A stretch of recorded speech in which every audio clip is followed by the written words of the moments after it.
Geelong and District Football League. We are the Raiders from all around Geelong. I'm here to tell you how. And welcome back. And of course, this afternoon, we said we've got a big round of footy on this afternoon. It's absolutely big time at the moment, with 2 more home and away rounds to go, and nothing bigger than the big game, the 94.7 match of the day out of Victoria Park, Bannockburn, between the Bannockburn Tigers, still trying to make their place in the final 8 as well, or final 5, I should say. Yeah, God, Grubby, another mistake. Against the Geelong West Cheetahs. Eric, one of a couple of games that means a big slot at stake this time of the year. Enormous amount on this game, Dick, and Bannockburn probably with the chance to get in, although they struggled to beat Corio last week and just got home. All their players need to be able to adjust to difficult conditions, as you mentioned earlier, very hard in the second half. Geelong West, their poor performance last week at Winch probably has cost them their place in the finals, I'd suggest. Even if they were to win today, they face North Geelong next week, and that's a huge task. First things first, they've got to win today. Bannockburn, on the other hand, they win today, beat Anarchy next week, and they probably have got a real chance of playing in final. Interesting. What do you reckon, Grubby? How do they go? It'll be very, very close. I'm going to go for West. I sent him a text during the week, Nick Washington. That would have motivated him no end. It will. Don't worry about it. It will. Someone who knows the game. Thank you very Better much. me sending it than you. You've made 5 mistakes, 0-0 already. I was waiting for Just that. tonight. Well, if you can't get out to Victoria Park this afternoon, tune in to 94.7 The Pulse from 1:30 this afternoon and hear a great call by the boys on what is a very, very important game in country football. Out at Footrot Flats, it's the Anarchy Roos, and they're taking on the Winchelsea Blues. Once again, another big game on this afternoon that will play a big stake in who finishes in the 5 this year. Grubby, who's going to win, the Roos or the Blues? Yeah, I'll tell you what, it's going to be very, very close. Anarchy's form the last couple of weeks. They've done it again, Anarchy. They've looked $1 million. They look like they're going to finish 4th or 5th, and then they've dropped away just towards the end of the year to miss out, and it looks like that's going to happen again. But look, Phil Gavin, he's got a lot of young kids out there, and it'll augurs them well for next year, but he's obviously still thinking about this year. They've still got a pretty good lineup out there. I like young Jaden Ettridge from Bell Park from the under-18s, is a pretty good kid. All their so-called champions out there like Pittman and Big Wilson and Corey Collins, so they've still got the artillery to win this. Winchelsea, on the other hand, look, they've been playing pretty good footy as well. They had a bad period there during the year where they probably could have sewn up 50 if they had won a couple of games they should have won. They got Van der Klooster back, who, to my mind, is one of the best players in the comp at full fitness. It's out at Anarchy. It's close, but I just think Anarchy have dropped off enough for Winchelsea to get up and win this. Oh, great of it indeed. So that'll be a fantastic game. Another big game on this afternoon, of course, and as we said, the final 5, a place is at stake, so it's very interesting indeed this time of the year. Out at the Ring Road Recreation Reserve, second on the ladder, Bellpost Hill Panthers.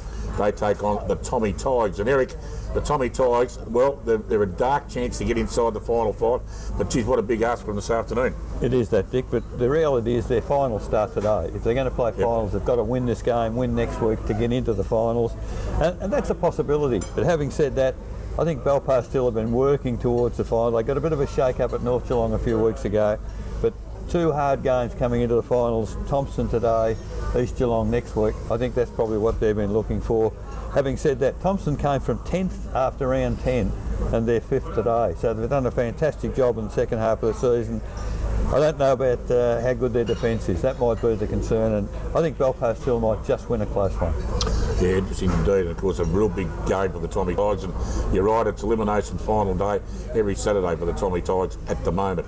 Out at the Inverleigh Reserve, well, they take on the Werribee Central's boys from the Quacker Dome, and as Alex Tagani said, whoever he picks usually goes on and wins. I don't know about that, Grubby. Do you reckon Inverleigh can knock off you blokes at all? Well, they can, but I tell you what, he thought I was joking when he said I was going to job him. I'll knock that little mongrel right out if they do. But I can tell you now, Inverleigh went within about a kick and a half of beating Werribee at Werribee early on in the year. Yeah. And I think they've got the game to really worry Werribee Centrals, especially out there. It's never been a very happy hunting ground out at Inverleigh, no. And Werribee Centrals have lost plenty of games out there.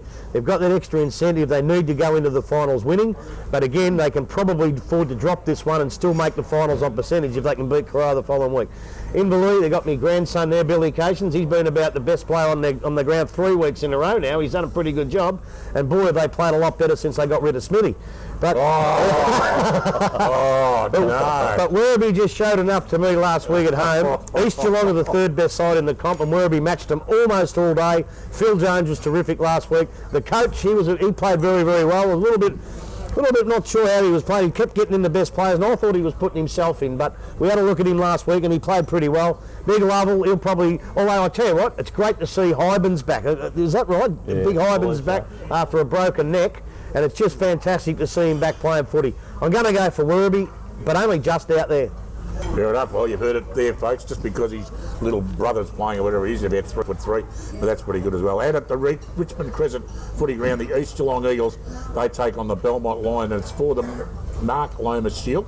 And of course, anyone who knew Mark Lomas and his lovely wife Sharon, of course, but Mark passed away a few years ago, and he was instrumental with both of those clubs, and an absolute thorough gentleman, Eric, and a big occasion game for these clubs. Always a big occasion when they play, Dick, and East Geelong, a great win in tough conditions last week at Werribee. They were able to play at the 4 quarters, and the endurance won it for them. They just played at the 4 quarters better than Werribee.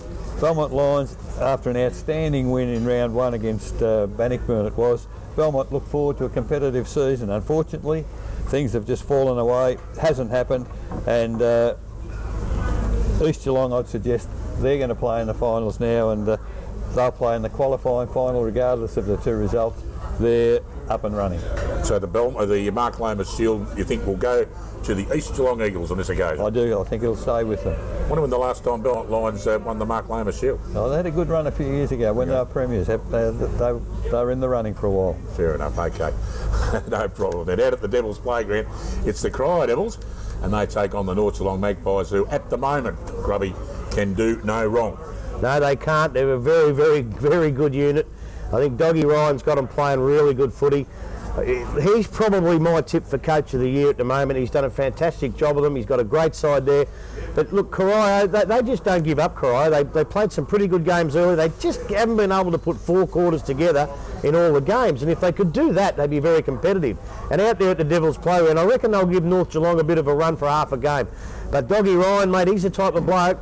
He sees the bloke not chasing at the 27-minute mark of the last quarter when they're 200 points up, sends the runner out and drags him. He's absolutely relentless. He's not going to let him drop this game, and he wants that rest coming into the finals. He will not drop this game today out of Corio. Fair enough. Well, that's it for this afternoon's games, folks, and for the show this morning. And of course, the big game on this afternoon out at Victoria Park. Bannockburn Tigers take on Geelong West at the home of Billy Calder. Don't you worry about that. How many mistakes did he finish up with? It doesn't matter. We're finishing the show. 7. Stay tuned for the footy show with Daryl Pittman, Benny Bennett and Kev Murphy. Came down and did a bit of footage the other week, and it was a funny lot of footage indeed. Enjoyed that immensely. Enjoy your footy this afternoon. I sure hope that your team wins, providing it is the North Geelong Magpies. Take care. See you all again next Saturday morning. Bye for now, and shut up, Grubby.